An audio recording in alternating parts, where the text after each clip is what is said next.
Nggak perlu kau tunjukkan kebotolanmu sama saya. Nah, dia pernah di penjara, Bunda. Udah keluar. KC udah Oh. keluar, udah agak lama. Oh. Bersera Islam nggak bisa jawab. Bibir kau dia nggak bisa jawab. Nampak kali KC tidak bisa menunjukkan kalau Tuhannya tidak maha kuasa. Buktinya tidak bisa menjadikan Bunda Maria hamil. Apa maha kuasanya kalau kayak gitu loh. Ya. Mana lagi yang kelesteng? Yang kelesteng lah yang naik.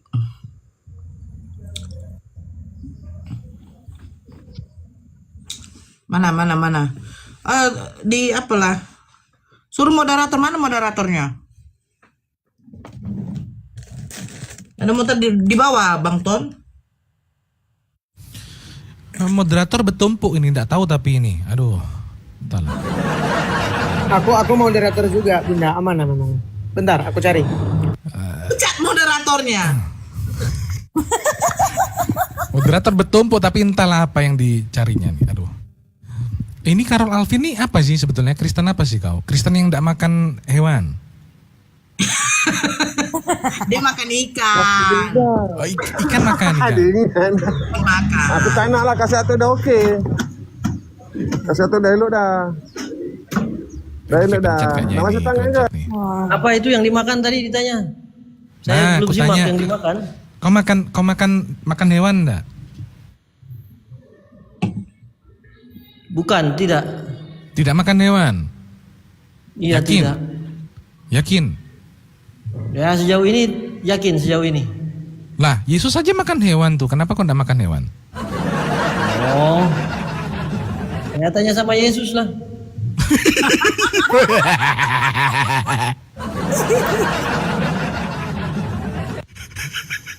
Enggak lain ini mah. Aduh.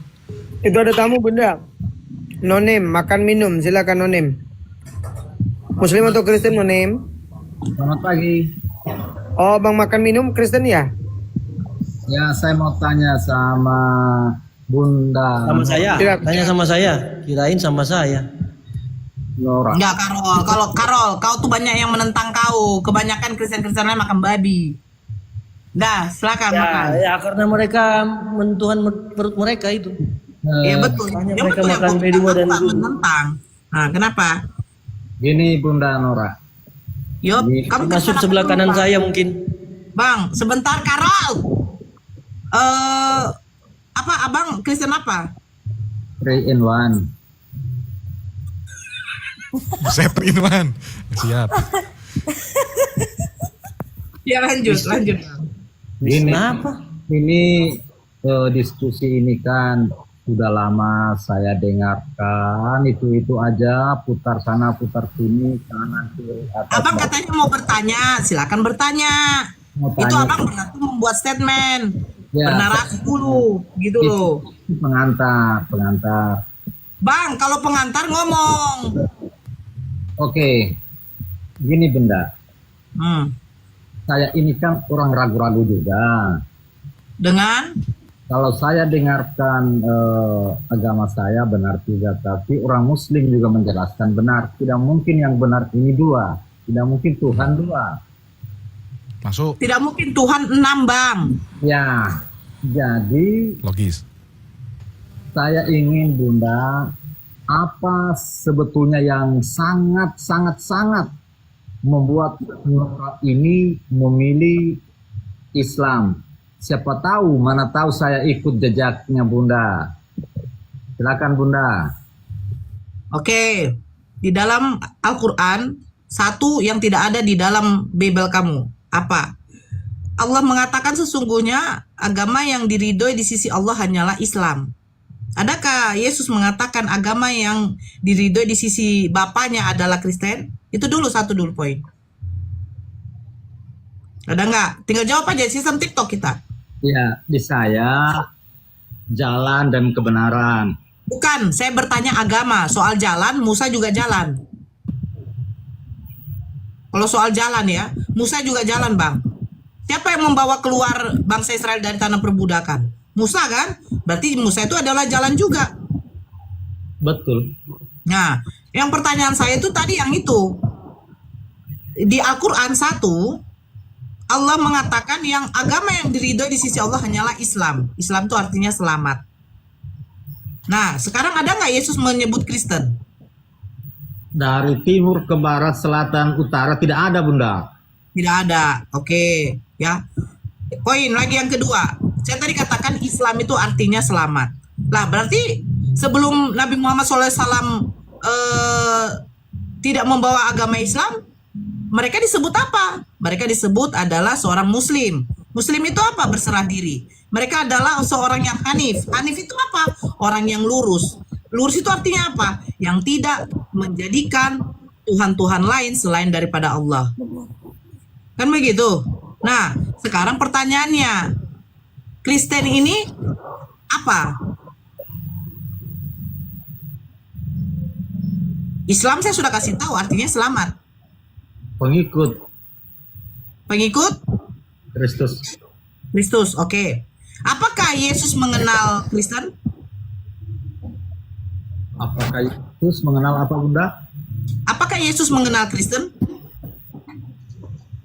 Kalau ikut diskusi waktu itu belum ada Kristen, Bunda. Oke, itu satu poin. Nabi Muhammad beragama apa? Islam. Nabi Muhammad membawa Al-Quran. Iya. Nabi Muhammad menyatakan bahwa satu-satunya Tuhan adalah Allah. Sekarang pertanyaannya kepada abang. Yesus membawa agama apa? Tidak ada menyebut agama, Bunda, di yang saya dengar. Ya. Tetapi Yesus seorang Yudaisme. Betul? Ya. Ya. Yesus punya Tuhan. Betul? Ya. Tuhannya Yesus siapa? Itu waktu dia berdoa kepada Bapaknya. Berarti Tuhannya Yesus adalah Bapa. Ya, Allah. Nah, menurut Yesus, Tuhannya Yesus ini, Bapa ini, kelihatan atau tidak? Tidak, Bunda. Bapa yang mengutus aku, suaranya tidak bisa kau dengar, rupanya tidak bisa kau lihat. Sama seperti Tuhannya Musa. Tuhannya Musa mengatakan kepada Musa begini, tidak ada orang yang dapat hidup memandangku. Terus bagaimana Islam? Laisa kamitslihi syai'un.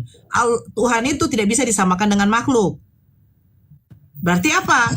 Allah itu tidak bisa disamakan dengan makhluk, yang dimana Allah tidak mungkin menjadi makhluk. Nah, sekarang Tuhannya Kristen siapa? Yesus Kelihatan nggak? kelihatan waktu kemanusiaan. Jadi Yesus mengatakan Tuhan itu kelihatan. Kelihatan saat dia menjadi manusia. Apakah Yesus mengatakan Tuhan itu bisa dilihat? Tidak bisa dilihat. Nah, terus Tuhannya Kristen ini datang dari mana kok bisa dilihat?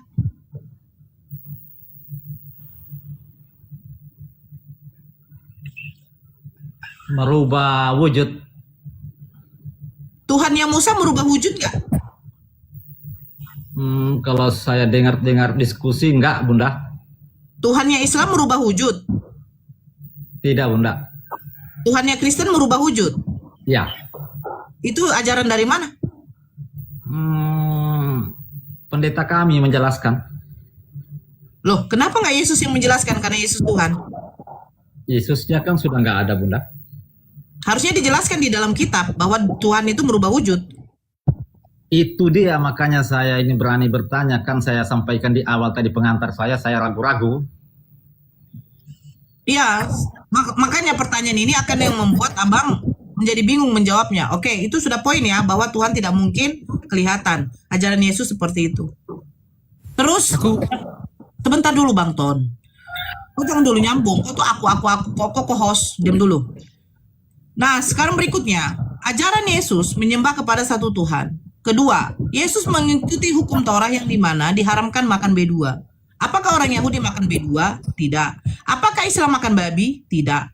Apakah Islam bersunat? Yes. Apakah orang Yahudi bersunat? Yes. Yesus bersunat? Yes. Nah, sekarang pertanyaannya. Apakah Kristen makan babi dan bersunat? Pastilah. Terus ajaran dari mana? Makin ragu. Imamat 11 nomor 6. Diharamkan bagimu untuk makan babi. Hukum Taurat. Kepada siapa? Hukum Taurat berlaku hanya kepada Bani Yakub. Yang dimana Bani Yakub itu adalah keturunan Yakub. Nah, terus kenapa Islam juga tidak makan? Ya dikatakan di dalam Al-Quran diharamkan bagi kamu. memakan babi, binatang yang berkuku belah, yang bertaring, itu diharamkan. Yang hidup di dalam dua alam, itu diharamkan. Berupa bangkai, makan darah, itu diharamkan. Apakah Islam mengikuti? Yes. Terus sunat. Sunat itu bukan tradisi Yahudi, karena Abraham bukan orang Yahudi. Sunat itu berlaku semenjak Abraham dan keturunannya. Salah satu keturunan Nabi Ibrahim adalah Nabi Ismail. Makanya diperintahkan di dalam Al-Quran, ikutilah mila Ibrahim. Ikutilah, Allah sudah memerintahkan, ikuti. Berarti kami harus mengikuti. Nah, Yahudi mengikuti nggak? Ikuti. Nah, sekarang Kristen bersunat nggak? Tidak. Terus kalian dari suku mana? Kalian katanya pengikut Kristus. Apa yang kalian ikutin dari Yesus? Yesus tidak makan babi, kalian makan babi. Yesus ke sinagoge, kalian ke gereja. Yesus tidak ada beribadah hari Minggu, kalian beribadah hari Minggu. Yesus menyembah kepada Tuhan, kalian menyembah kepada Yesus. Ini ajaran siapa? Oh, semua kebalik ya. Loh, memang nyata kan? Ada nggak Yesus makan babi? Tapi kalian mengatakan, Yesus mengatakan segala sesuatu yang masuk ke dalam mulutmu itu adalah halal. Berarti tai pun juga halal dong. Matius 15, 17 sampai 19. Kata-kata Yesus itu. Nah, Kristen ini kenapa sih tidak bisa membuka pola pikirnya gitu loh? Kalau kalian mengaku menggaungkan pengikut, kami pengikut Nabi Muhammad SAW. Di mana aturan perintah dari Allah kepada Nabi Muhammad itu kami ikutkan gitu. Biarin, gak usah turunkan aku Bang Ton, biarin aja. Nabi Muhammad SAW berpuasa, yes. Sholat, yes. Membayar zakat, yes. Bersunat, yes. Kristen, Yesus ke sinagoge, kalian kemana? Gereja. Perintah dari mana? Gak tahu. Gak ada dasarnya. Yesus punya Tuhan, menyembah Tuhan. Tuhannya tidak kelihatan. Kristen, Tuhannya kelihatan. Berubah wujud. Dari Tuhan menjadi manusia.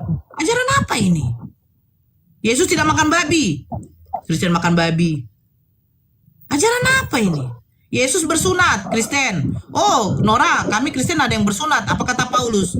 Siapa saja yang menyunatkan dirimu, Kristus itu sia-sia bagimu. Yang bersunat, yang menyunatkan dirimu tuh Kristus sia-sia. Jadi kalian maju kena, mundur kena. Yesus mati di kafani, kalian mati pakai apa? Peti mati, pakai jas. Nah, sekarang berpikirlah dulu makan. Bagaimana menurutmu? Ya, oke, Bunda. Begini, semua yang disampaikan itu menurut Muslim itu kan pasti benar. Saya tidak ingin panjang lebar hal-hal itu tentang yang dilakukan setiap harinya. Tapi kalau yang dilakukan itu setiap hari itu yang kita bahas-bahas, kalau Tuhannya sudah salah, untuk apa kita mengerjakan semua itu walaupun baik kalau salah memilih Tuhan? Saya lanjut lagi Bunda pertanyaan kedua saya. Oke. Kalau Tuhannya Islam itu dekat nggak ke manusia? Kata makna dekat itu seperti apa, Bang? Apakah dia di samping saya? Apakah dia di depan saya? Saya mendengar ya, karena saya orang tidak belajar. Katanya Tuhannya Islam itu lebih dekat daripada tenggorokan apa ya? Urat leher. Ya. Nah, sekarang urat leher Abang di mana? Dekat sekali. Nah, lebih dekat daripada urat leher. Coba aja itu aja dulu diartikan. Nah, ini saya pribadi ya mengartikan berarti Tuhan Islam itu sama dengan Tuhannya kami yang berada di tubuh Yesus. Maka Tuhannya Islam itu berada pula di tubuh Muhammad sebagai manusia. Benar, berada dengan dekat itu sama tidak? Kan tadi urat nadi itu kan melekat di tubuh. Kalau sudah melekat di tubuh saja masih jauh. Paham nggak arti kata begini? Paham nggak arti kata lebih dekat? Bukan berarti Tuhannya berada di situ. Tapi sambungannya daripada urat leher. Urat leher kamu di mana? Melekat di tubuh. Di sini kan? Ya. lebih dekat daripada urat leher, apakah berarti Tuhan ada di dalam urat leher? Nah, itu saya minta penjelasan, Bu, karena Makanya saya bilang begini, ya. Bang Makan berada dekat di samping saya. Bukan begini. Itu tidak bisa analoginya. Allah katanya lebih dekat daripada urat leher. Berarti apakah berarti di dalam urat leher ini, lebih dalam dari urat leher ini, berarti Allah berada di situ? Tidak. ini kan saya mengartikan secara dalil yang ada itu, Bunda. Betul. Makanya kalau mau mengkaji itu, ya sebenarnya simple, Bang. Kristen ini ketika seperti itu mengkajinya seperti itu. Berada lebih dekat daripada urat leher itu artinya apa? Bahwa Allah ini yang menguasai tubuh kita. Mati kita dia yang melakukan, nafas kita dia yang memberikan. Sekejap saja dia cabut nyawamu, habis. Dia ambil rohmu, cabut, dipisahkan dari jasadmu, selesai. Itu maksudnya. Bukan berarti Allah itu berada lebih dekat, lebih dalam lagi daripada urat leher. Tidak, bukan berarti Allah itu ada di dalam. Enggak seperti itu konsepnya. Konsepnya Kristen itu kan roh Tuhan ada di dalam diri Yesus, sehingga Yesus itu disembah. Karena Yesus mempunyai Roh Kudus, yang dimana Roh Kudus itu bagian dari Bapa. Itu yang membuat kalian menyembah dia. Yang kalian sembah, saya tahu. Kalian pasti ketika ditanyakan, kalian sembah Yesus. Yesus manusia. Itu kemanusiaannya. Tapi roh Yesus itu adalah roh Bapa, sehingga kalian menyembah dia. Jadi yang kalian sembah Yesus itu memang bukan manusianya, tetapi roh yang ada di dalam diri Yesus. Karena roh itu adalah berasal dari Bapa. Kalau begitu, Kalau dikatakan Allah itu lebih dekat daripada urat leher, apakah berarti Allah ada di dalam tubuh kita? Tidak. Berarti Allah lah yang menguasai kita. Sekejap saja dia cabut nyawa kita, habis. Itu maksudnya. berarti nggak ada bedanya dengan Tuhan kami ya. Nah, Dia sekarang saya tanya sama kamu. Yang mematikan manusia, ini siapa? yang dekat tadi, Yang mematikan manusia ini Tuhan atau bukan? Tuhan. Yang mematikan Yesus siapa? Tuhan. Tuhan siapa yang mematikan Yesus? Tuhan Bapa. Nah, kalau Tuhan Bapa mematikan Yesus, berarti yang lebih berkuasa siapa? Bapa. Terus apa kuasa Yesus sebagai Tuhan? Kalau dia bisa juga dimatikan oleh Tuhan.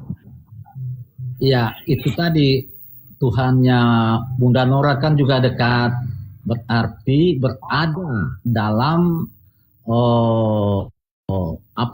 penguasaan Tuhan itu berada dalam tubuh Bunda Nora. Karena lebih dekat dari urat nadi. Warna apa itu? Batik orange. Begini loh, kamu paham gak sih? Saya tidak mengatakan lebih dekat daripada urat leher, bukan berarti Tuhan saya berada di urat leher. Ada Bunda dalil menguatkan itu? Aduh. Membantah dalil tadi? Sekarang coba kamu analogikan ini. Lebih dekat daripada urat leher. Apakah itu menunjukkan keberadaan Tuhan ada di urat leher? Rohnya kan itu berarti. Karena Tuhan ini bukan roh. roh lebih dekat daripada urat nadi. Roh itu kan menyatu dalam tubuh. Sekarang saya tanya dulu. Saya tanya dulu sama kamu. Roh itu apa? Roh itu satu wujud yang halus yang tidak nampak. Nah, tidak nampak. Terus itu gunanya untuk apa? Menghidupkan. Nah, seandainya roh ini tidak ada, hidup apa enggak? Mati. Mati. Mati kan? Mati. Seandainya Tuhan tidak ada dalam tubuh manusia, mati. Tuhan itu keluar dari tubuh atau roh itu keluar dari tubuh, mati. Oke. Kalau roh itu adalah Tuhan, pertanyaan saya, yang mencabut roh ini siapa? Keluar atas kemauannya karena dia berada dalam tubuh. Berarti roh Tuhan ada berapa? Roh Tuhan itu berada pada semua diri manusia. Oke, kalau roh Tuhan berada semua pada diri manusia, yang kepada binatang roh siapa? Allah yang menggerakkan. Kepada binatang roh siapa? Allah. Jadi Tuhan rohnya ada kepada binatang, kepada pohon, dan kepada manusia. Kan semua apa yang ada ciptaan Tuhan. Kan Jadi roh Tuhan kamu ini, astagfirullahaladzim. Jadi roh yang ada di binatang ketika binatang mati, ini yang mencabut siapa? Tuhan Itu kamu sendiri keluar dari binatang itu. kan roh tadi satu yang tidak nampak, Mbak. Kan suatu Ya yang saya tanya, roh yang kepada babi, ya, roh yang kepada babi, ini ketika babi itu kalian sembelih, mau kalian makan, itu rohnya itu siapa yang cabut? ya Tuhan. Loh, Tuhan kamu sudah ada di dalam roh babi, Tuhan kamu lagi yang mencabut rohnya. Kan tadi sudah saya sampaikan dia keluar Bunda, keluar. Oke. Sekarang roh Bapa yang ada pada diri Yesus itu yang menjadikan Yesus Tuhan. Kan keluar, saya sampaikan tadi Saya bahasa. bertanya, roh Bapa yang ada pada diri Yesus itu yang menjadikan Yesus Tuhan. Bapak. Iya, itu yang menjadikan Yesus Tuhan. Iya, Bapak yang ada dalam tubuhnya. Oke, sekarang roh Bapa yang ada pada diri babi, yang ada pada babi, itu berarti babi itu Tuhan juga. Sudah. Tadi kita sepakat. Bunda, tadi kita sepakat bahwa roh itu wujud yang tidak nampak. Apakah Bunda Nora bisa memastikan dalam tubuh binatang itu tidak ada roh? Apa dalilnya kalau tidak ada? Sekarang begini, saya tadi tanya, roh yang pada diri binatang ini, roh yang pada binatang ini roh dari mana? Kau bilang roh dari Bapa, benar nggak? Kan kita sudah sepakat bahwa roh itu menghidupkan. Yang menghidupkan binatang apa? Yang menghidupkan binatang roh. Roh ini berasal dari mana? Ciptaan Tuhan. Berarti roh ini ciptaan. Iya. Berarti Yesus ciptaan dong. Bahasa manusia. Itu ciptaan dong. Ciptaan bahasa manusia. Berarti Yesus bukan Tuhan. Bagaimana mungkin Tuhan menciptakan Tuhan? Saya sudah bilang tadi, Yesus itu bukan Tuhan. Ketika Bapa ada dalam tubuhnya, maka Yesus itulah yang kita anggap Tuhan. Karena Bapa... Pertanyaan saya begini. Sejak kapan Bapa itu ada di dalam Yesus? Tadi kan kita sudah sepakat. Tuhan itu lebih dekat dari urat. Artinya berada dalam tubuh. Jangan kau larikan ke Islam. Kau bilang katanya Yesus itu manusia, tapi ketika roh Bapa ada di dalam diri Yesus, itulah yang menjadi Tuhan. Pertanyaan saya, sejak kapan roh Bapa ada di dalam diri Yesus? Sejak kemauan Tuhan. Oke, ketika Yesus dilahirkan oleh Bunda Maria, roh siapa yang ada di dalam diri Yesus? Yang dilahirkan manusia berarti roh Allah. Berarti roh Bapa sudah ada di dalam diri Yesus setelah Yesus dilahirkan. Iya. Oke, berarti Yesus Tuhan setelah dilahirkan. Sama dengan Muhammad. Nah, sekarang roh kamu nih dari mana? Bapak, Berarti kamu Tuhan juga. kalau kita belajar ilmu metafisika, Jawab aja. Roh Bapa yang ada di dalam diri Yesus, Yesus Tuhan. Nah, roh Bapa ada yang di dalam diri kau, berarti kau Tuhan juga. Roh Bapa yang ada di dalam binatang, berarti binatang itu Tuhan juga.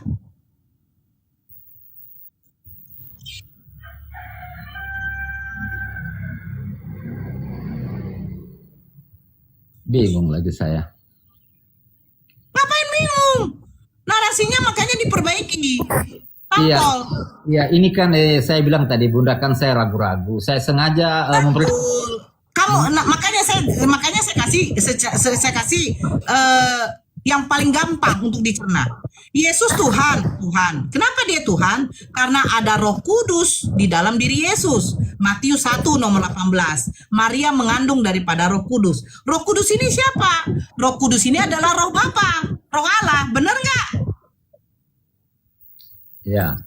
Nah, karena roh Allah ada di dalam diri Yesus, makanya Yesus dituhankan. Oke, pertanyaannya sekarang ketika kamu mengatakan roh Bapa ada di dalam diri Yesus, Yesus Tuhan, roh yang kamu miliki ini dari mana?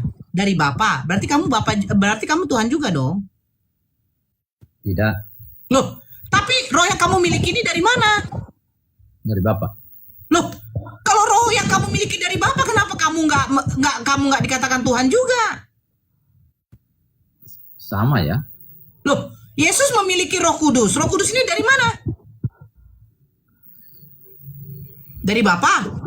Bapak. Nah, sekarang Kristen selalu mengatakan, makanya kamu belum dikuasai oleh Roh Kudus. Nah, berarti Kristen menganggap roh yang ada di dalam diri kamu juga adalah Roh Kudus. Pertanyaannya, roh yang dari Bapa kepada kamu, kenapa nggak kamu menjadikan dirimu Tuhan juga? Tidak punya kuasa. Tidak punya kuasa.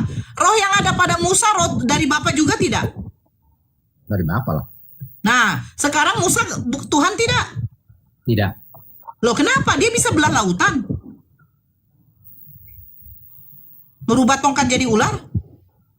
Elia. Pertanyaan, roh yang ada pada Elia, roh Bapa juga? Iya. Kenapa nggak jadikan Elia Tuhan?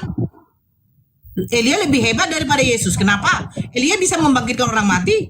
Elia tidak perlu mati. Dia sudah naik ke surga.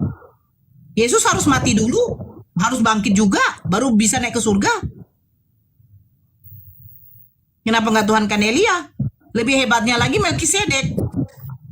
Melkisedek itu tidak punya bapak, tidak punya ibu. Dia tidak berakhir. Yesus berakhir. Pernah mengalami kematian. Kenapa nggak Tuhankan Melkisedek? Yesus dilahirkan oleh ibunya tanpa seorang ayah. Melkisedek tidak ada ibu, tidak ada ayah. Baca tuh di dalam Ibrani. Melkisedek tidak ada ibu, tidak ada ayah. Sama seperti Nabi Adam. Kenapa nggak Tuhankan aja Melkisedek? Melkisedek dikatakan tidak berkesudahan. Yesus pernah mati, berarti pernah sudah hidupnya. Walaupun dia cuma 3 hari matinya. Kata mereka.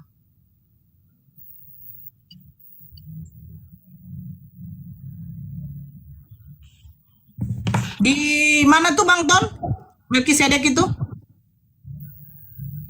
Ibrani berapa Bang Ton?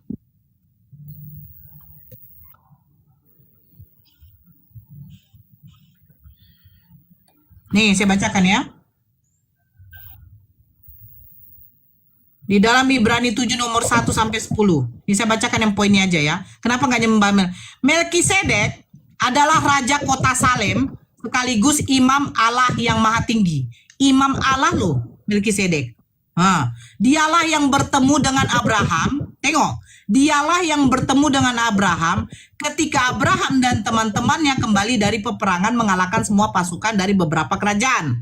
Pada hari itu, Melkisedek memberkati Abraham. Melkisedek memberkati Abraham loh. Dan Abraham memberikan kepada Melkisedek 1/10 dari semua harta yang direbutnya dalam peperangan. Nama Melkisedek berarti Raja Keadilan. Sedangkan nama kotanya adalah Salem yang berarti damai. Jadi bisa dikatakan bahwa dia juga Raja Kedamaian. Bukan Yesus saja. Dalam kitab suci tidak ada catatan mengenai siapa orang tuanya maupun para leluhurnya. Tidak ada keterangan tentang kelahirannya dan tidak pernah diceritakan kapan dia mati. Karena itu Imam Melkisedek bisa diibaratkan seperti anak Allah sendiri. Bukan Yesus saja yang bertugas sebagai imam untuk selamanya. Bukan Yesus saja selamanya. Dari kejadian itu tampaklah bahwa Melkisedek memang orang yang sangat penting. Karena Abraham, nenek moyang kita yang terhormat, memberikan kepada Melkisedek 1/10 dari semua harta yang terbaik. Di kemudian hari, hukum Taurat mengatakan hanya para pelayan rumah Tuhan, yaitu orang-orang suku Lewi yang berhak menerima perpuluhan. Mereka menerima perpuluhan bla bla, tetapi Melkisedek menerima perpuluhan dari Abraham. Terus dikatakan lagi. Dan kita semua tahu bahwa orang yang memberkati selalu lebih besar daripada yang menerima berkat. Nah, sedangkan kesaksian firman Tuhan tentang Melkisedek mengatakan bahwa dia hidup selamanya. Lagi pula boleh dikatakan bahwa Lewi sendiri yaitu nenek moyang mereka yang berhak menerima Melkisedek karena Lewi saat itu belum ini perpuluhan. Nah, sekarang pertanyaannya, lebih hebat Melkisedek apa Yesus? Kalau penjelasan baru saja Melkisedek lah. Sembahlah Melkisedek. Enggak. Kenapa Yesus bisa sembah Melkisedek? Kita maju sedikit ya Bunda ya. Oke. Anggaplah saya sudah sampaikan tadi, saya ragu-ragu. Sekarang saya bukan Muslim, saya bukan Kristen. Anggaplah saya 0. Oke, ateis, tidak punya agama. Kalau melihat jangan begini, selalu orang Muslim itu mengatakan pakai akal ya Bunda ya. Oke. Makan diambil loh. Saya yang jawab ibu ini. Mami Jadi- ini memang mulutnya harus dikasih. Sabar. Sabar Anda. Ketika Anda sudah capek bersundal tadi malam, tolong diistirahatkan dulu sebentar. Hargai dulu saudara Anda ketika saudara Anda lagi ngomong. Kalian Kristen punya adab? Punya tata krama? Diajarkan Yesus ajaran kasih? Nah, silakan makan. Baik, kita lanjut selangkah Bunda ya. Saya terima penjelasan Bunda tadi. Sekarang kita maju selangkah. Biar keraguan saya yang masih nol ini, anggap saya nol ya. Saya akan ini akan memilih salah satu di antara dua kan gitu. Saya nol ini. Nah, Apakah Islam atau Kristen? Nah sekarang Bunda, setiap yang ada itu pasti ada yang mengadakan? ya. Oke. Oh, HP yang kita gunakan sekarang ini, handphone ini diadakan oleh ahlinya ya. Betul. Si yang menciptakan itu diadakan oleh ayah dan ibunya, lahirlah dia. Ayah dan ibunya juga dilahirkan ayah dan ibunya, kakek neneknya. Sekarang, Ya. nah sekarang Tuhan di Kristen itu ada yang mengadakan, yaitu Tuhan Bapa.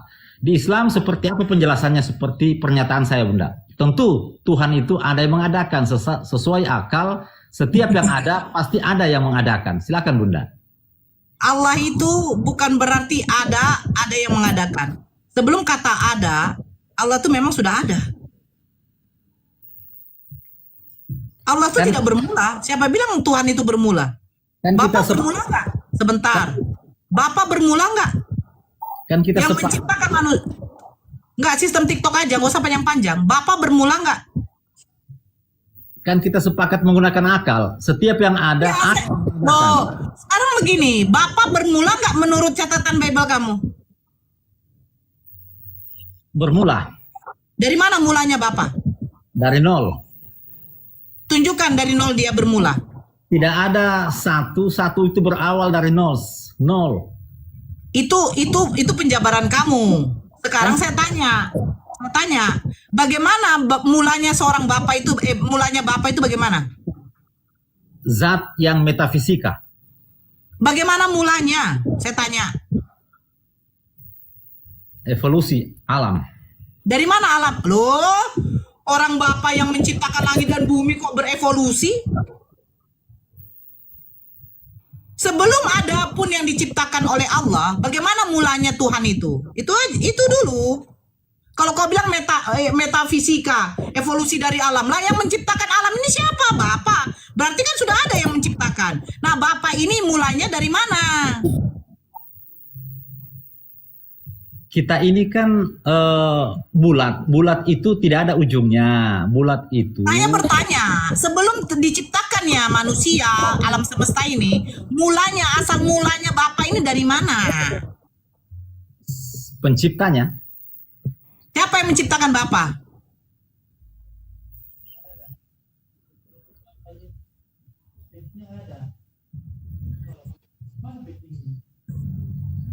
Jadi di Islam tidak diciptakan Bunda ya.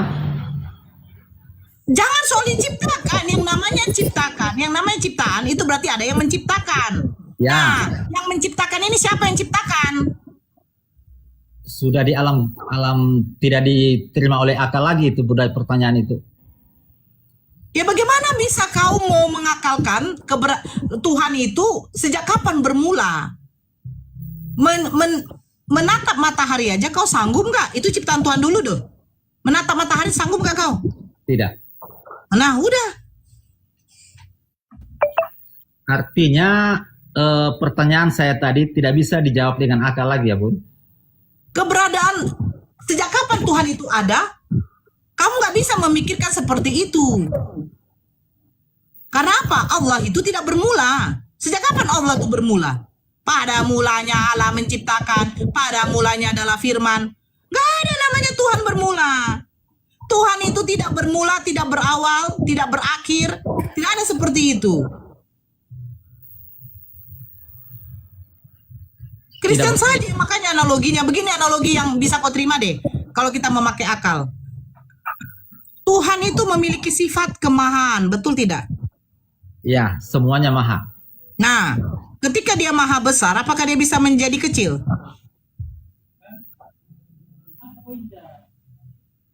Tidak. Nah, Yesus dilahirkan, dia mulai dari segumpal darah.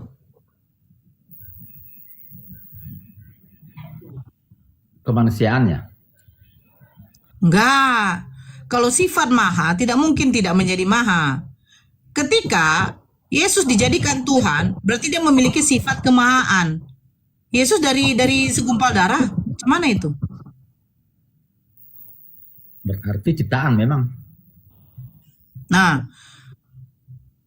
terus Tuhan memiliki sifat maha suci, betul tidak? Iya, maha. Nah, sekarang pertanyaan saya, ketika Yesus mulai dilahirkan, setelah dilahirkan, apakah dia tidak pernah BAB dengan kencing? Oh, jelas. Nah, jadi maha suci yang ada pada diri Yesus sebagai Tuhan di mana? Hilang, Bun, karena dia sudah ada najis.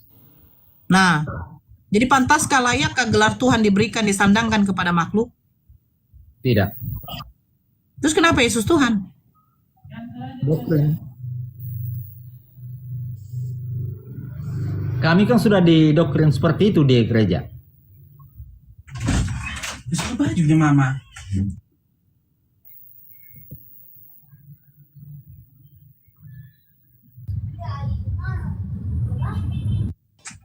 Ya, sekarang enggak. Kita sekarang pakai akal aja.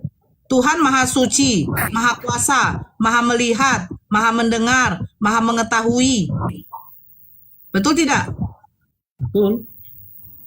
Nah, ketika Yesus merasa lapar dengan murid-muridnya, dia mendatangi pohon ara, yang dimana pohon ara itu belum waktunya berbuah, karena belum musimnya. Apakah Yesus tahu pohon ara itu belum musim berbuah? Kalau penjelasan yang saya dengar tidak tahu, Bun. Terus, di mana dia maha mengetahui? Allah Bapaknya. Iya, maksudnya sifat ketuhanan yang pada diri Yesus, sifat maha tahu ini di mana lagi? Kalau dia datangi pohon ara, ternyata pohon ara itu belum berbuah, karena belum musimnya. Kalau dia sebagai manusia itu ya tidak tahu lah. Loh, tapi Yesus ada sisi Tuhan. Ilahian dia ada. Bukankah Yesus memiliki roh Bapa? Ya itu dia, Bun. Artinya roh Bapaknya tidak berfungsi. Bukan roh Bapa tidak berfungsi. Berarti Yesus itu bukan Tuhan. Roh yang ada pada diri Yesus sama seperti roh yang ada pada dirimu, Bang. Roh yang ada pada diriku. Poinnya apa? Yang namanya roh ini adalah ciptaan. Lah, kalau Tuhan yang menciptakan roh, berarti manusia ini juga ciptaan. Tidak mungkin Tuhan menjadi ciptaan. Dia yang menciptakan terus dia jadi ciptaan. Tidak mungkin. Mustahil. Oke Bunda, saya terima sudah karena saya pasti menggunakan akal lah. Karena saya diberi akal juga.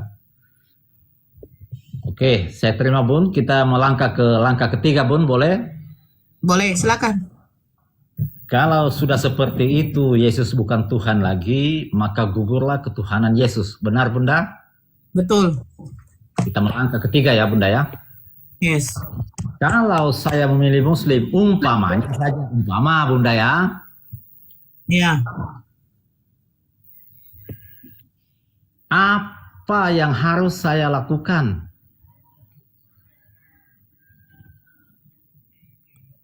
Lakukan apa? Umpamanya, kan saya tadi berangkat dari nol, belum ada agama nih. Sekarang saya memilih Muslim sama dengan Bunda. Apa bedanya Muslim dengan apa sebutannya, Muslim atau Islam, Bun? Muslim itu artinya berserah. Islam itu selamat. Oke, umpamanya saya pilih Islam.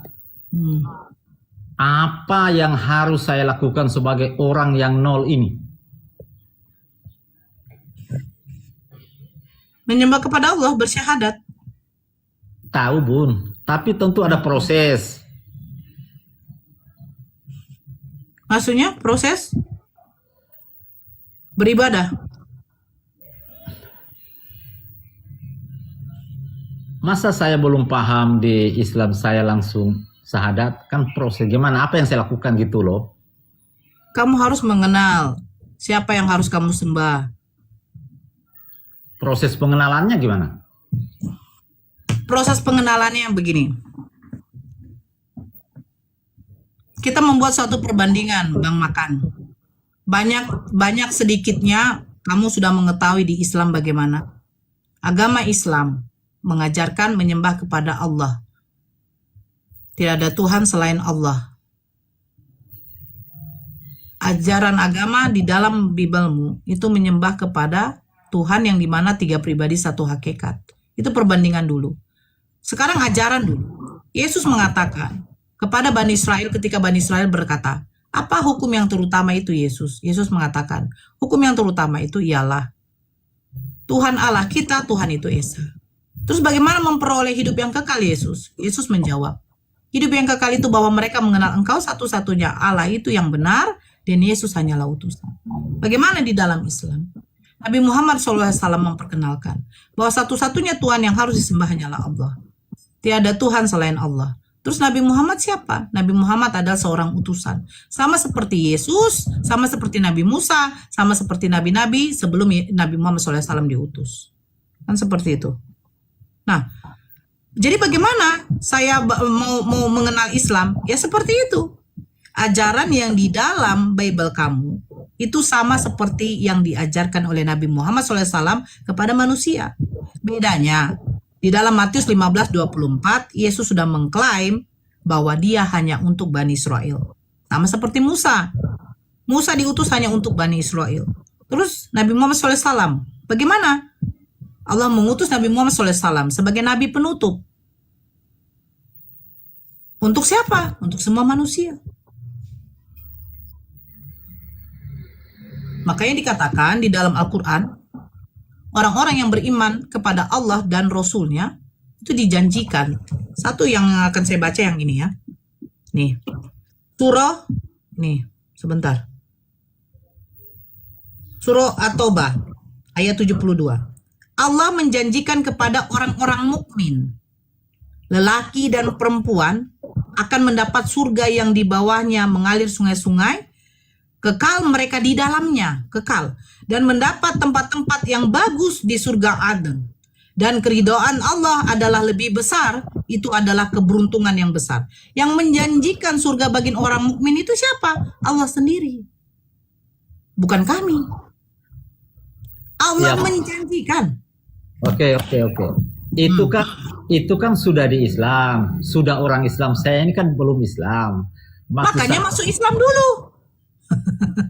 Oh, masuk dulu. Loh, sekarang begini.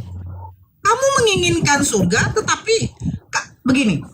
Hanya orang yang berbaju merah yang bisa masuk ke dalam istana negara. Terus kamu berpakai baju putih. Emang kamu bisa masuk?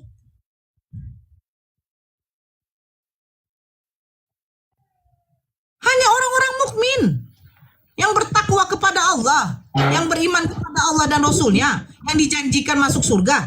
Nah, kamu bagaimana mau mengatakan saya ingin Bunda Nora masuk surga? Ya udah, berimanlah kamu kepada Allah. Bagaimana caranya? Memeluk agama Islam.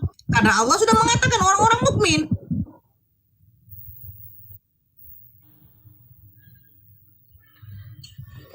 Kan seperti itu. Kan gini Bunda, saya mau masuk pegawai.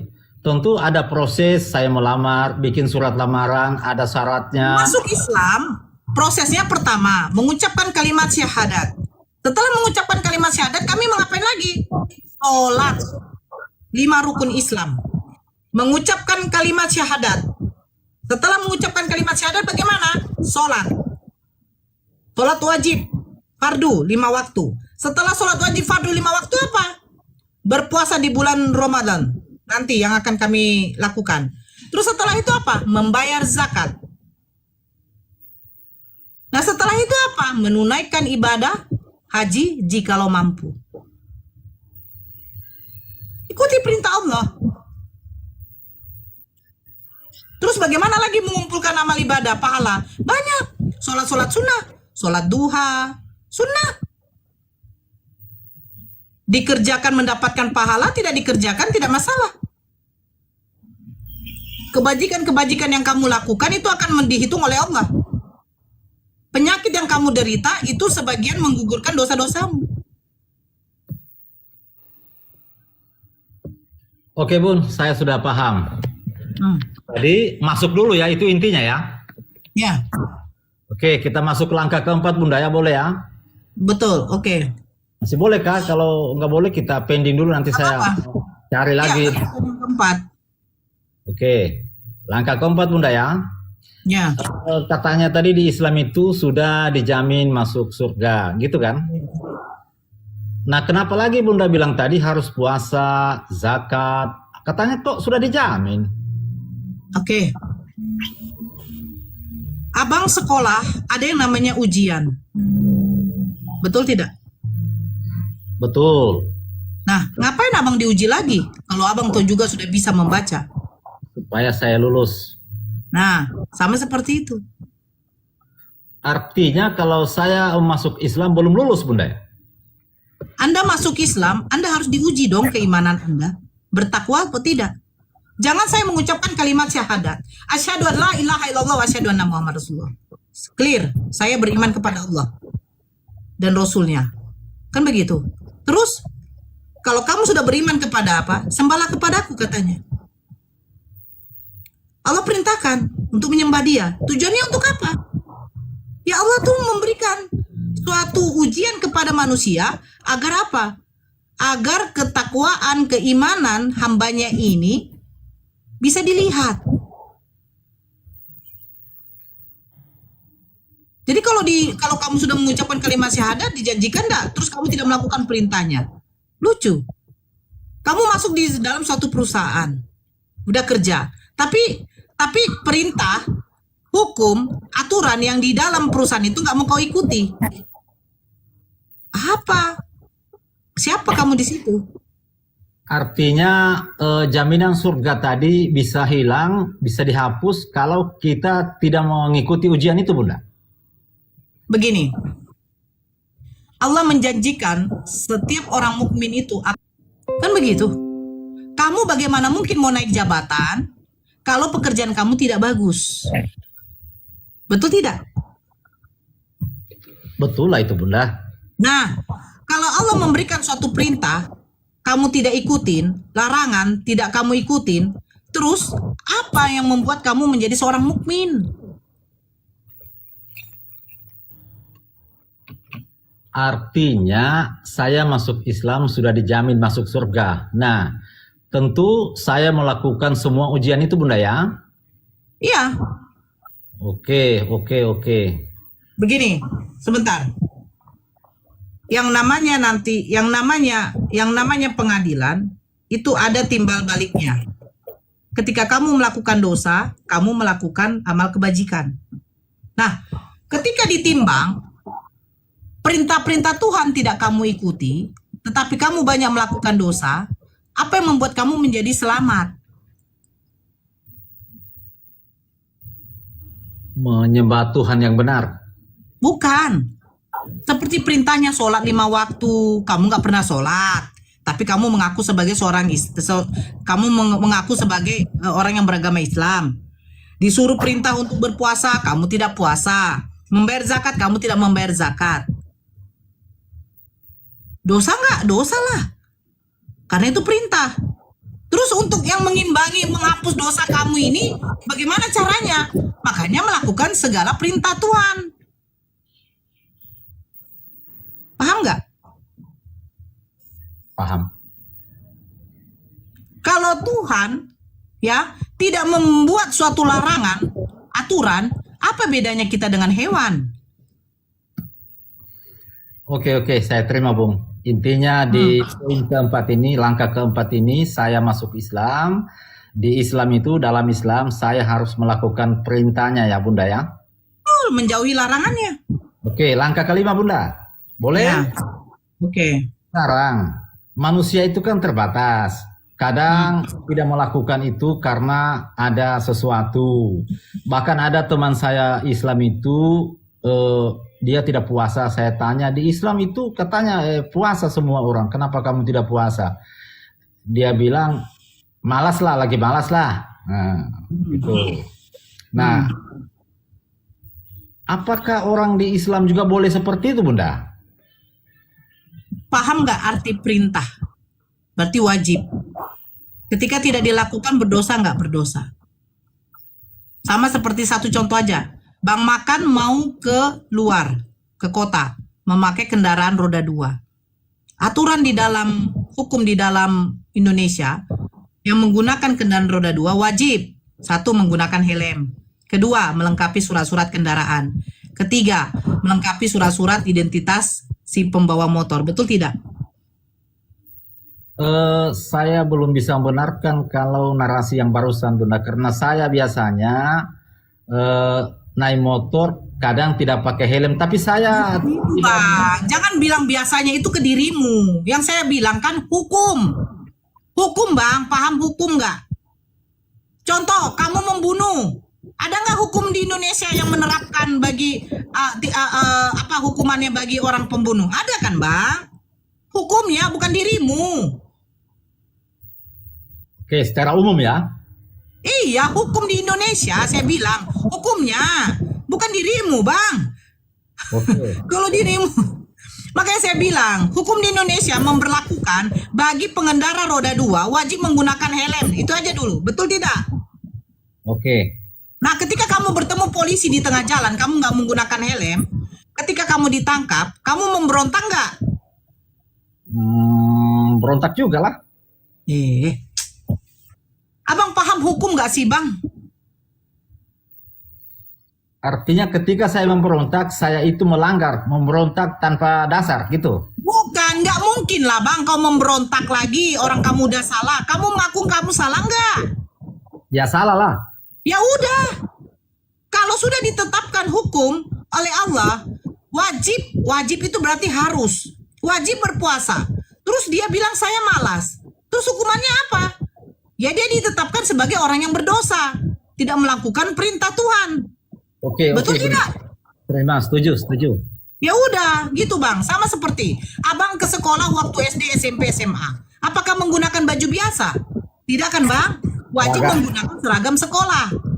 Ketika Abang menggunakan baju biasa, Abang dikenakan hukuman. Apakah berarti Abang itu mengatakan Abang tidak salah? Salah kan? Salah Ya. kan, Bang? Oke. Enggak salah atau tidak, jangan oke aja. Sudah paham, Bun, sudah paham. Nah, berarti hukum wajib yang sudah ditetapkan oleh Allah, kenapa kamu langgar? Ya kamu dikatakan berdosa, ya akan kena hukumannya. Jadi, Bun, di Islam itu setiap yang melanggar dosa, Bun, ya. Yang namanya perintah aturan, kalau dilanggar ya dosa lah, Bang. Oke, saya terima. Kita maju lagi selangkah, Bunda, ya. Ya silakan. Bunda, ini kan sama dengan saya awalnya. Sama dengan saya. Ketika Bunda sudah meninggalkan seperti saya ini, yang lalu ketika sudah di Islam, apakah tidak ada sesuatu yang membuat Bunda ini, contoh dari keluarga, dari pekerjaan, dan terusnya, Bunda? Tolong ini dulu, dijelaskan, Bunda. Sesuatu yang seperti apa? Contoh dari keluarga, tidak ada tantangan, rintangan, atau bagaimana? Ya ada lah. Pasti ada, Bang.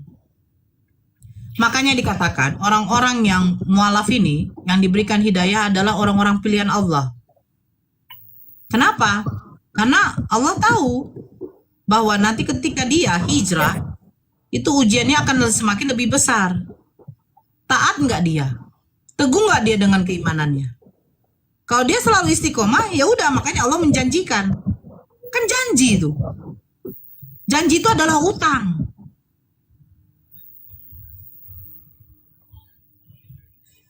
Ya tantangan itu banyak lah bang. Tantangan itu banyak. Dari keluarga, dari pekerjaan, dari tetangga kita yang non muslim. Itu banyak tantangannya. Oke, Tetapi apakah mereka ini yang menjamin kita masuk surga? Enggak kan bang? oke Bun. Misalnya, tunggu dulu bang. Misalnya abang masuk Islam, abang diceraikan oleh istri abang, misalnya, abang dikucilkan oleh keluarga abang. Emangnya mereka menjamin abang masuk Islam? Mereka menjamin abang itu apa? Masuk surga? Mereka nggak menjamin bang. Mereka pun akan dihisap juga bang. Mereka pun akan disidang juga nya. Siapa Tuhanmu? Mereka jawab Yesus. Sejak kapan Yesus mengatakan dirinya Tuhan? Pusing kan? Oke, saya terima Bun. Kita persempit Bun ya, kita persempit. Ya. Anggaplah tantangan Bunda ini dari orang tua. Orang tua Ya. Bunda tentu belum masuk Islam waktu itu Bunda. Boleh tanya dulu? Ya. Oke, belum. Nah, sekarang Bunda masuk Islam. Apakah orang tua itu tidak memberikan semacam larangan kepada Bunda, dan ketika Bunda dilarang oleh orang tua, Bunda membantah atau bagaimana? Dilarang seperti apa? Ini gini ya, perjalanan beberapa saudara kita yang mualaf itu berbeda-beda. Nah, tapi kalau abang bertanya kepada siapa? Kepada saya, abang mengatakan begini. Tidak ada larangan. Larangan seperti apa? Bapak saya melarang saya itu dengan cara apa? Saya tidak bisa bekerja lagi. Saya dikurung. Saya dikasih makan babi. Biar saya apa? Biar saya masuk Kristen lagi. Tapi Allah melihat keteguhan hati hambanya ketika diuji. Tetap gak ada istiqomah nih. Bayangkan abang menahan lapar loh. 1 hari itu tidak makan, 2 hari tidak makan. Biar kita tidak menyentuh namanya makanan haram babi. Ya tapi buktinya apa? Allah memberikan nikmat yang lebih luar biasa. Balasannya apa? Keteguhan iman hambanya ketika dijalani dengan ikhlas. Apa yang dapat? Ya alhamdulillah keluarga saya semuanya mualaf. Nah itu hadiahnya. Begitu. Jadi semua sudah mualaf Bun? Alhamdulillah tidak ada lagi kami yang Kristen. Adik saya yang sempat menikah dengan Kristen, kakak saya juga yang sudah menikah juga dengan Kristen, berapa tahun kemudian menyusul masuk Islam. Satu pengalaman saya masuk di sini di Komal ini, penjelasan Bunda saya terima. Ya, Sampai langkah ke-6 ini saya tertarik Bunda, terus terang aja. ya, Masya Allah. Jadi abang mau syahadat? Nah itu dia Bunda. Makanya saya tidak mau on cam ini. Dilihat oleh keluarga. Abang bisa kirimkan KTP, biar bisa dibuatkan surat mualafnya, sertifikat mualafnya, biar abang bisa mengurus KTP abang. Itu syarat masuk Islam Bunda. Kalau abang mau mualaf di sini, tapi kalau mau mualaf di masjid ya silahkan. Tapi kalau mualaf di sini, insya Allah amanah, sertifikatnya ada. Tapi harus mengirimkan KTP dengan foto diri. Jadi kayak orang pinjol gitu ya. Ini KTP kan, begini, membuktikan bahwa KTP-nya dengan orangnya sinkron.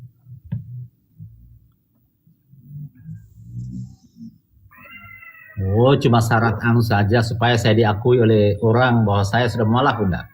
Ya, karena begini bang, kalau KTP abang tidak dirubah, maaf kata, sewaktu-waktu abang ada kejadian meninggal, orang melihat identitas abang masih Kristen, abang akan dimakamkan secara Kristen, pakai jas, peti mati, ditahan beberapa hari mayatnya. Sepatu kebalik, jangan lupa.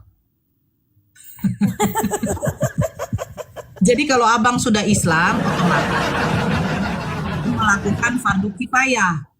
Abang dimandikan, terus abang dimandikan, dikafani, disolatkan, baru dikuburkan. Begitu ya. Ya, Tadi ada kata-kata yang kurang tepat Bang. Tadi kan supaya orang tahu, bukan gitu Bang, bukan. Jadi kalau misalnya abang itu mualaf di sini di Komal ya, Itu nanti teman-teman Muslim membantu abang dalam administrasi negara, begitu. Tapi perkara abang mau mualafnya di masjid, nggak ada masalah, begitu. Paham ya? Tapi yang kayak begitu disegerakan. Iya. Ingat, nggak ada yang tahu umur. Gini Bun, kebetulan Bunda tadi kan di langkah ke-6 tadi Bunda tidak ditantang oleh orang tuanya. Akhirnya orang tua taruhlah ditantang awalnya Bunda ya, tapi akhirnya masuk Islam juga. Kalau saya ditantang oleh keluarga dan orang tua saya tidak seperti orang tuanya Bunda Nora, apakah saya tidak berdosa melawan orang tua saya Bunda? Ini Melawan seperti apa, Bang? karena saya dengar di Islam itu katanya tidak boleh membantah orang tua. Ya, betul. Betul, Bang. Saya bantah, umpamanya saya sudah yakin masuk Islam. Mereka menentang saya bantah. Apakah saya tidak masuk seperti Bunda bilang tadi ada aturan di Islam itu berdosa? Nah, begini. Ini sedikit ya, Bang, makannya. Sedikit ya. Abang seorang laki-laki. Inilah bedanya kalau laki-laki dengan perempuan yang hijrah masuk Islam. Bedanya apa? Abang sebagai seorang laki-laki itu bisa, ibaratnya bisa keluar rumah, sholat di masjid. Kalaupun abang diusir, ya abang memang harus siap, itulah ujiannya. Tetapi abang seorang laki-laki yang mempunyai tanggung jawab besar. Tetap berbuat baik, berlaku baik kepada orang tua, walaupun berbeda keyakinan. Jangan dilawan. Tetapi ketika akidah sudah mulai dirubah, pergi dari situ. Pergi. Pergi dalam arti gimana Bunda? Ya tinggalkan. Kalau memang sudah keluarga tidak bisa menerima lagi. Saya mau makan apa Bunda? Nah, makanya saya bilang, Allah menguji iman, menguji hambanya, itu tidak melebihi dari kemampuan hambanya. Ini saya cerita sedikit. Berapa bulan kemudian setelah saya masuk Islam itu karena ketahuan saya pakai jilbab di tempat kerja. Yang melihat bukan bapak saya, yang melihat itu sekitar masih satu komplek dengan rumah kami lah begitu. Dikasih tahu sama bapak saya waktu itu masih di kantor. Karena dia dengar katanya saya pakai jilbab, saya disuruh pulang. Itu belum sampai di halaman rumah ya, karena rumah kami ini halamannya agak luas. Itu masih di pinggir jalan. Pinggir jalan mau masuk halaman rumah itu saya sudah tarik jilbab saya. Saya dipukul loh. Saya dipukul sampai bapak saya tuh bawa parang. Ibu saya yang cegah. Sampai ibu saya bilang begini, mau kau bunuh anakmu ini? Iya, biar aja dia mati. Ngapain dia hidup? Dia sudah tinggalkan Yesus. Akhirnya keputusan, saya tidak boleh lagi kerja, saya dikurung di dalam kamar. Ya dikasih babi. Kalau kau tidak makan ini, ya kau mati kelaparan. Tetapi apakah Allah membuat saya itu menjadi tidak kuat, tidak tegak? Tidak. Saya cuma berpikir begini. Hidup sekali, mati sekali. Saya mati dalam keadaan beriman kepada Allah. Saya mati dalam keadaan Islam, yang dimana Allah sudah menjanjikan. Kan begitu. Ya tapi buktinya apa? Saya mati nggak? Enggak. Keimanan saya berubah nggak karena saya lapar? Enggak juga. Saya tetap bertahan. Terus Allah memberikan hadiah apa kepada saya ketika iman saya itu kuat? Yaitu, saya sudah katakan. Orang yang paling membenci Islam, yaitu bapak saya, ya dialah yang pertama mengucapkan kalimat syahadat. Itu butuh waktu loh, bertahun. Bukan hari itu juga atau bukan bulan depan, tahun depan, tidak. 3 tahun. 3 tahun lamanya. Saya itu tidak dianggap lagi anak. Saya tidak dianggap anak, tidak diperbolehkan lagi ke rumah. Menginjak, jangankan rumah, menginjak halaman rumah aja nggak diperbolehkan. Nah itu. Apakah membuat saya tidak bertahan? Tidak. Allah mempunyai cara sendiri, Bang, makan. Jangan katakan saya mau makan apa. Burung di udara Allah kasih rejeki. Ulat di dalam tanah Allah kasih rejeki. Terus manusia, makhluk Allah yang sempurna, kenapa Allah sia-siakan? Enggak lah. Setiap air mata yang kamu keluarkan, karena untuk mempertahankan keimanan kamu, Allah akan membalasnya dengan kebaikan. Begitu Bang Makan. Silakan Bang Makan. Iya Bunda, iya Bunda. Ternyata tantangan itu banyak Bunda ya. Betul. Belum lagi ketika keluarga saya semua sudah masuk Islam. Kami nggak diterima lagi di lingkungan itu. Disuruh pergi. Karena keluarga kami banyakkan di situ. Jangan lagi di sini kalian, buat malu keluarga, buat malu waritonang. Itu katanya. Ya udah, bapak saya jual rumah. Akhirnya memilih untuk mengontrak. Kami nggak ada hidup senang ketika masuk Islam, Bang. Nggak ada hidup senang. Kami mengontrak rumah kecil. Nggak ada hidup senang. Tetapi apakah itu merubah keteguhan keimanan bapak saya? Bapak saya itu dulu malas gereja, Bang. Malas sekali. Makanya saya waktu berpikir dia mau masuk Islam ini, apakah bisa dia tunaikan 5 waktu? Subuh, zuhur, asar, maghrib, isya. Tapi apa yang tidak mungkin? Ya udah, dia masuk Islam, alhamdulillah. Alhamdulillah. 5 waktunya selalu di dalam masjid.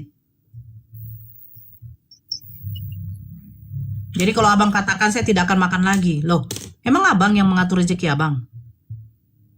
Saya bisa mati, Bu Nora, kalau saya masuk Islam. Emang keluarga abang yang mengatur hidup mati abang? Enggak kan? Makanya saya berpikir di situ. Ketika bapak saya sudah ngambil parang itu, saya sudah bilang gini, ya Allah, kalau saya mati dalam keadaan Islam. Tapi tidak. Allah masih memberikan saya nafas kehidupan. Biar mungkin begini. Nora, lihatlah ini. Keteguhan dari keimanan kamu, saya akan membuat keluargamu masuk Islam. Alhamdulillah. Beruntun bapak saya, berapa bulan kemudian ibu saya, disusul adik saya, disusul kakak saya. Jadi Allah tuh masih memberikan saya kesempatan gitu loh. Ya ini tengoklah Nora. Ya kalau mungkin ya kalau Allah izinkan saya mati ya lebih bagus sebenarnya. Kenapa? Baru berapa bulan saya masuk Islam, saya meninggoy, ya dosa-dosa saya apa yang lagi mau dihitung? Karena apa? Orang-orang yang ketika sudah hijrah, dia mengucapkan kalimat syahadat, dia mualaf, itu dosa dia itu sudah diampuni oleh Allah.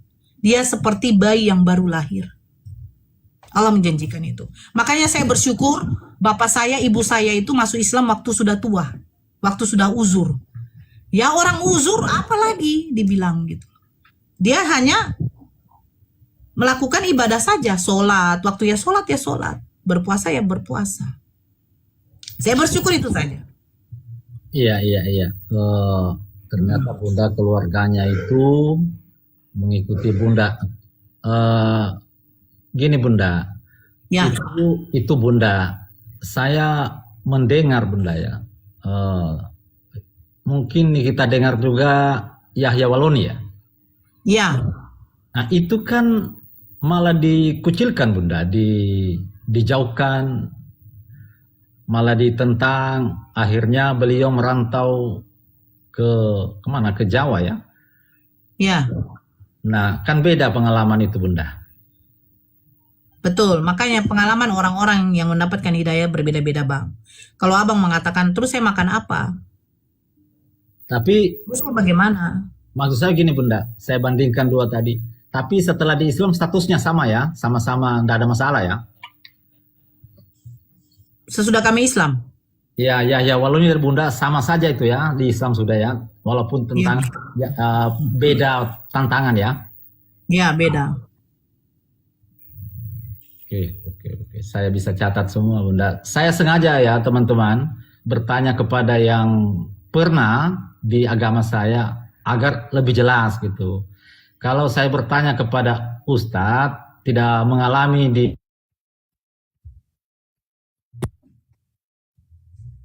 Ini telepon pendetanya nih. Bisa jadi. Atau keluarganya yang nonton ini.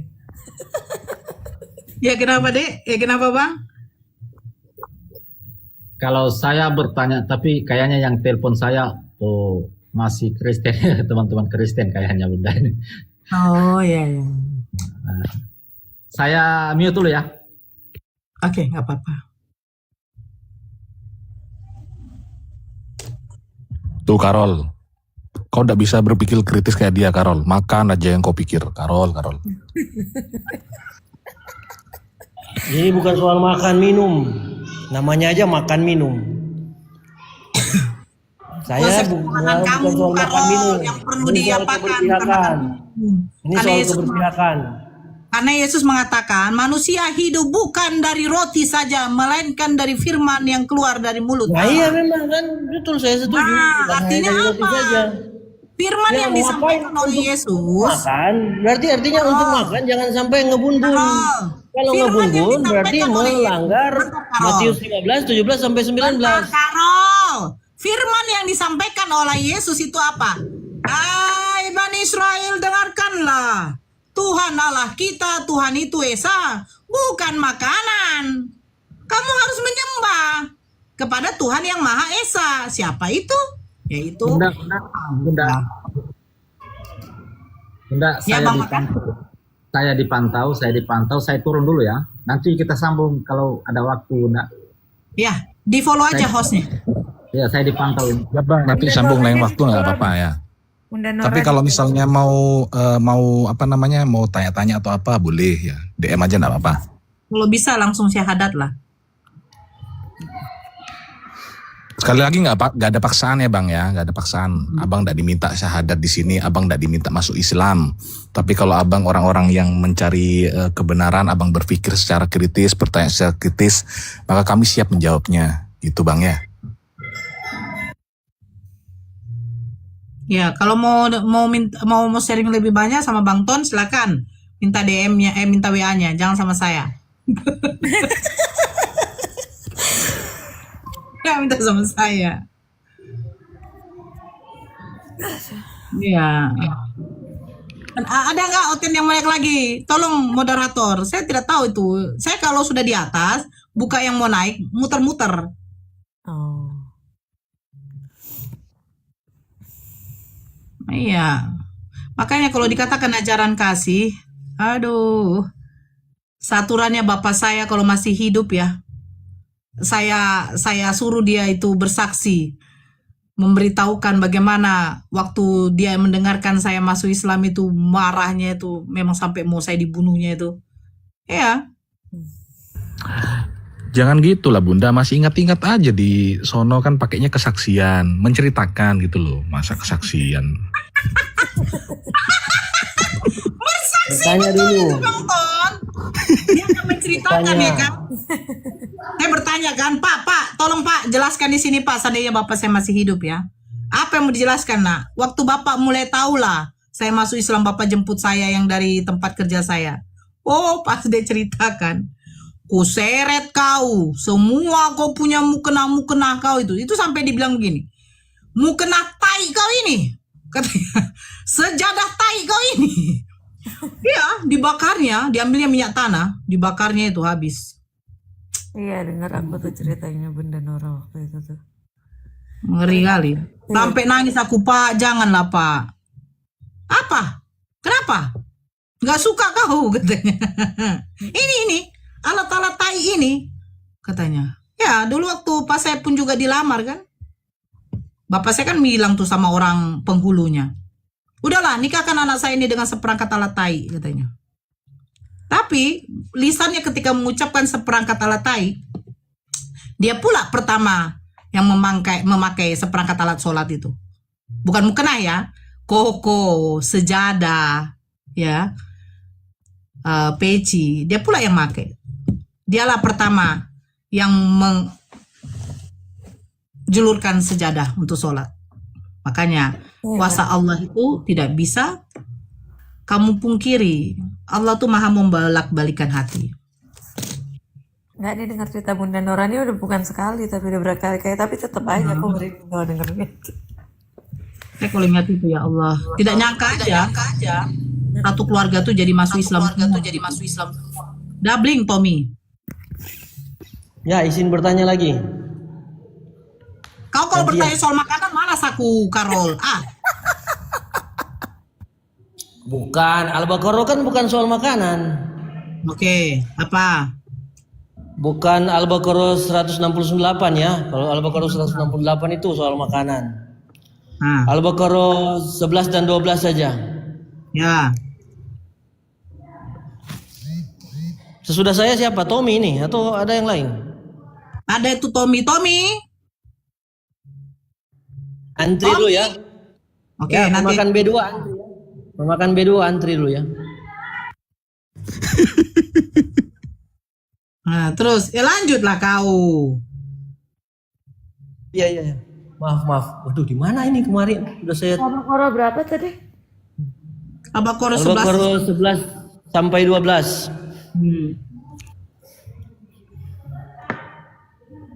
Mana nih? Aduh, Bilang. maaf. Panjang. Al-Baqarah 11 kok panjang. Panjang ini pertanyaan-pertanyaan saya sudah ada Anisa, Al-Hujurat. Al-Baqarahnya dulu. Ya, Al-Baqarah dulu, betul.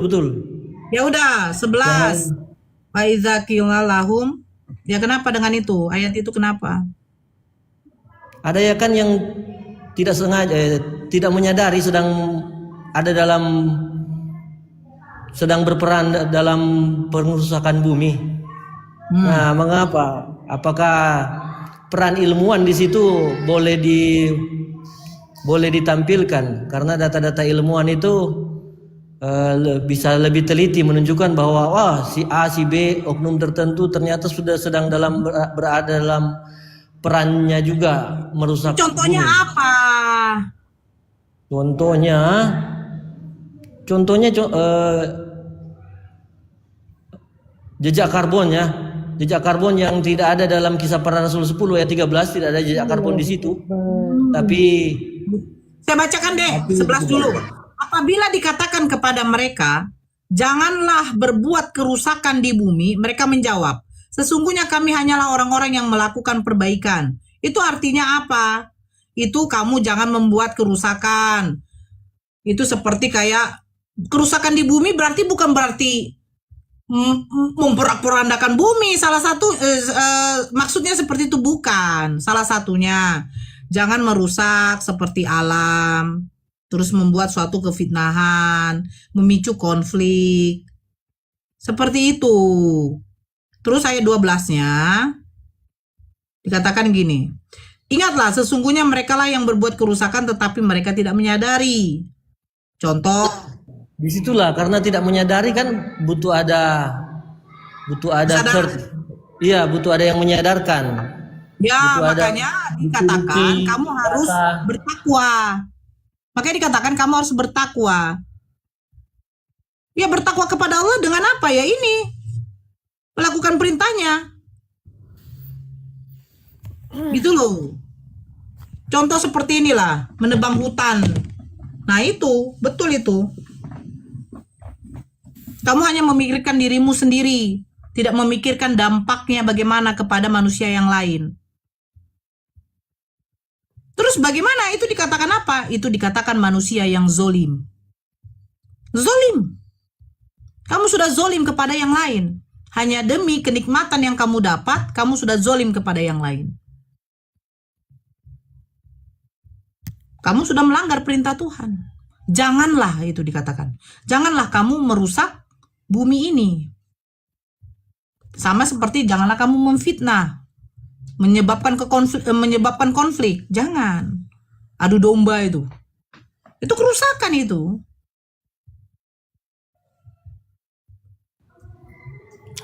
Ya baiklah, saya dapat tambahan gambaran dan pencerahannya sih, dan dapat konfirmasi supaya yang hasil-hasil peternakan misalnya B2 dan lain-lain itu makin saya jauhi.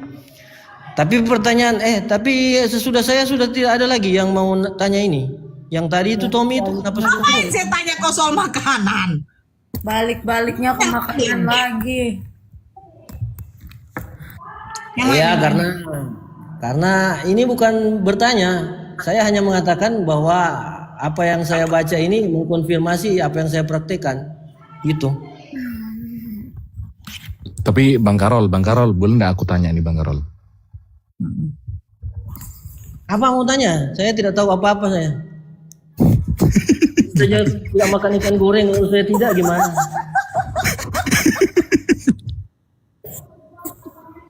Satu lagi. Saya banyak bertanya, tidak usah dijawab ya karena ini pertanyaan di Bible juga. Bebong yang 2000 orang, bebong kok 2000 orang. Bebong yang 2000 ekor ya, itu dipindahkan roh jahat itu ke bebong 2000 ekor demi satu orang manusia yang awalnya dirasuki roh jahat itu. Nah, akhirnya bebong itu mati 2000 ekor, ya jatuh ke air. Kerasukan roh jahat. Bebongnya mati, roh jahat tidak mati kan? Mengapa juga roh jahat itu harus ke bebong itu? Kalau akhirnya bebongnya mati, roh jahat dirugikan. Ya. Kenanya dirugikan. Ya ternak bebongnya yang rugi. Soal peternaknya saya tidak tahu. Ya rugi ya. Ya kalau soal kepemilikan ya karena waktu itu memang kepemilikan sampai sekarang kepemilikan masih sah-sah saja ya. Ya wajarlah masih dipikirkan bahwa pemiliknya rugi. Walaupun tadi saya tidak setuju ada kepemilikan demikian terhadap bebong. Nah, itu kan berarti Yesus yang bikin ulah itu Bang. Kenapa lah dibuang ke babi itu? Sebenarnya tidak perlu dibuang ya kan, karena bebongnya roh jahatnya tidak mati saat bebong mati metong. Itu juga mengapa, itu pertanyaan. Nah berarti itu kalau misalnya ditanyakan, oh berarti Yesus salah lah ya? Wih, yang tadi sudah ditelepon, yang tadi saya bakal dipantau nih.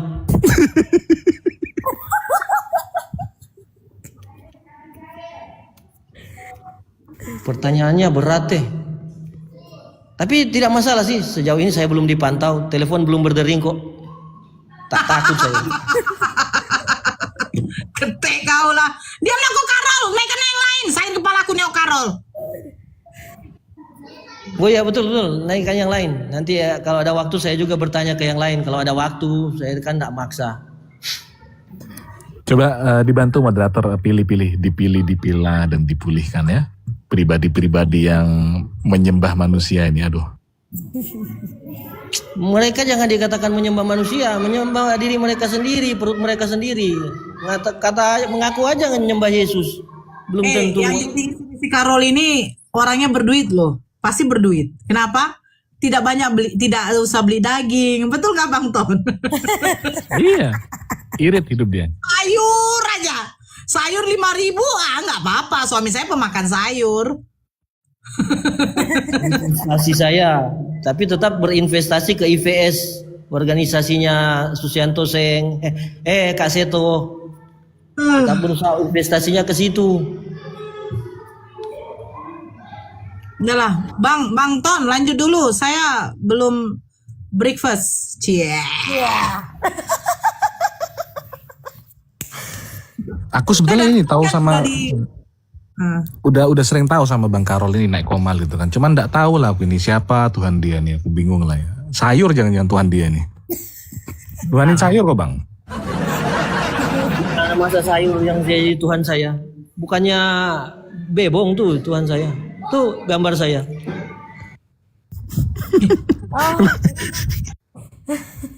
Ngeri kali kau Karol. Oh Carol. Tuhan dia bebong loh katanya. Ya, maksudnya hewan yang saya perhitungkan bukan sayur. Kalau Tuhan saya sayur, saya tidak konsumsi sayur kan. Matilah saya. Ya betul ya. Masa dia makan Tuhan ya? Oh itu Bunda, pantesan kan kalau orang-orang itu ya mohon maaf nih orang-orang Hindu itu kan tidak makan sapi itu ya. Karena dianggapnya sapi itu kan macam jelmaan dewa lah atau Tuhan lah gitu kan. Ya. Sama berarti sama Karol nih, tidak makan daging, dia kan daging Tuhan tuh. Sembarang sama orang Hindu. Ada kawan saya Hindu yang sama vegan juga, vegetarian juga. Namanya mitologi. Tapi oke namanya mitologi pakai namanya. Nggak, maksudnya kan nggak makan hewan karena hewan itu Oh iya dikuduskan iya gitu kan. karena tidak makan hewan. Contohnya tidak makan sapi karena sapi salah satu dewa ya. Sapi.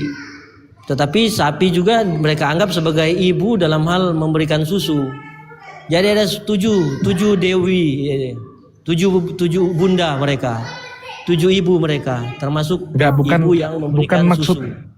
bukan maksud mau nyenggol gitu, nggak. Ini kan kita kan ambil gambaran yang kita tahu gitu kan, seperti itu. Nah, Bang Karol ini kurang lebih sama, berarti kan nggak makan hewan. Karena hewan tuh Tuhan atau gimana, Bang? Ya, karena hewan itu ya mereka bukan untuk dikonsumsi memang sejak awal mula Kejadian 1 ayat 29. Jadi kalau nyatakan Yesus saja makan ikan goreng kalau saya tidak, ya gimana ceritanya? Saya mau berpegang ke Kejadian 1 ayat 29. Sementara Yesus Nah, memang Yesus lahir nggak datang. berpegang ya? Yesus datang ke dalam situasi sudah seperti sekarang. Jadi ya makanya ketika ditanya seperti tadi saya kembalikan tanya ke Yesus mengapa beliau konsumsi ikan goreng. Iya, berarti Yesusnya nggak berpegang ke Kejadian 1:29 itu.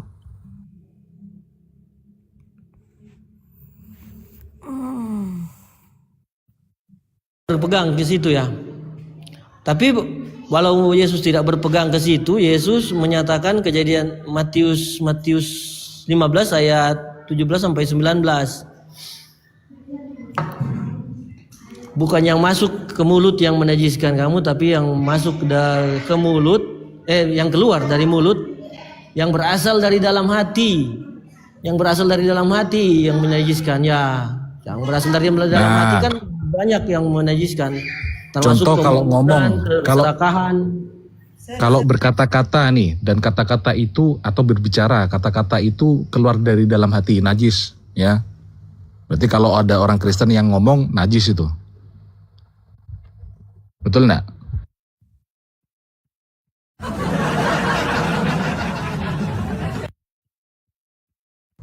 Kan yang keluar yang najis. Suara itu keluar juga dari mulut, bahkan dari hati. Najis berarti. Hampir saya tidak bersuara gara-gara dikatakan demikian, makanya lama saya berpikir. Pertanyaannya terlalu metafisika lah, melampaui batas kemampuan saya berpertimbangan, berperhitungan, berimajinasi, berempati. Ya kan dalilnya begitu. Tetapi yang menajiskanmu adalah apa yang keluar dari mulutmu, yang dari dalam Kan hati. memang Kau manusia itu bilang. tidak boleh hanya sekedar dalil kan, kata-kata misalnya contoh kata-kata Yesus bertanya ke Petrus, siapakah aku ini? Kau Mesias putra yang hidup. Lalu kalau saya mengatakan hal yang sama, Yesus adalah Mesias putra Allah yang hidup, itu kan copy paste sama kata-kata Petrus. Jadi tidak boleh. Tidak boleh. Beberapa kali saya diingatkan dalam pelajaran agama ya, ketika soal pertanyaan tentang Yesus itu, kalau mengikuti jawaban dari Petrus bakal dikatakan seperti itu, copy paste kok dari jawaban Petrus. Nah, jadi kalau mengatakan mempertimbangkan Matius 15